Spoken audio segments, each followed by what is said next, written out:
វិធីស្វែងរកឱកាសចាប់ផ្ដើមពីអ្វីដែលយើងកំពុងមានហើយនឹងកន្លែងដែលយើងនៅបងប្អូនណាខ្លះដែលកំពុងតែស្វែងរកឱកាសទាំងដែល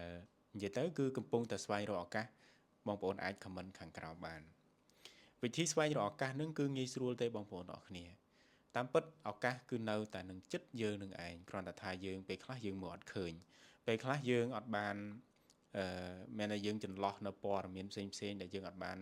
ចាប់នៅព័ត៌មានសំខាន់តាក់ទងនឹងឱកាសបានឱកាសគឺអឺបងប្អូនអាចកលេចមើលទៅលើបញ្ហាណាបញ្ហារបស់តំបន់របស់យើងមនុស្សជុំវិញខ្លួនយើងឬក៏ស្រុករបស់យើងអីរបស់យើងបងប្អូនអាចកលេចមើលទៅលើបញ្ហារបស់ពួកគាត់ថាតើគាត់មានបញ្ហាអីបងប្អូនអាចដោះស្រាយបញ្ហាឲ្យពួកគាត់ទៅហើយទាំងអស់នឹងហើយគឺជាឱកាសសម្រាប់បងប្អូនទាំងអស់គ្នាហើយឱកាសហ្នឹងគឺជាឱកាសមួយដែលថាពេលខ្លះមិនមែនចាំបាច់ទាល់តែយើងមានរបស់សពគ្រប់ដើម្បីទៅអាចដោះស្រាយបញ្ហាបានទេបងប្អូនមានផលិតផលឬក៏បងប្អូនចេះ boot page បងប្អូនចេះផុសចូលចិត្តការផុសណាបងប្អូនមានស្គាល់អ្នកដែលគាត់លក់ផលិតផល skin care ណាស្គាល់អ្នកលក់ផលិតផលអ្វីផ្សេងដែលយើងអាចជួយលក់បានបងប្អូនអាចទៅសុំគេលក់ឬក៏ធ្វើជាដៃគូជាមួយគេទៅបងប្អូនអាចលក់ហើយទទួលបានផលចំណេញកាត់ថ្លៃដើមឲ្យគេថ្លៃចំណេញចែកគ្នាទៅបងប្អូនអាចសាងចំណូលពីឱកាសនឹងបានដោយបច្ចុប្បន្នកំពុងតែ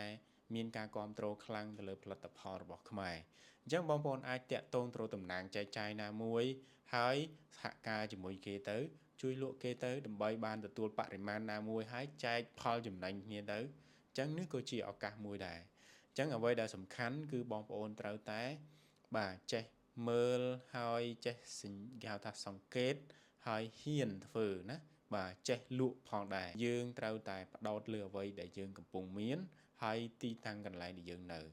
បើសិនជាយើងរងចាំឲ្យពេលវេលាល្អឥតខ្ចោះឬក៏រងចាំឲ្យយើងមានអ្វីគ្រប់យ៉ាងបានយើងចាប់ផ្ដើមបានយើងនឹងអត់មានឱកាសក្នុងការចាប់ផ្ដើមទេបងប្អូនអាចយកទៅគិតពិចារណាបន្ថែម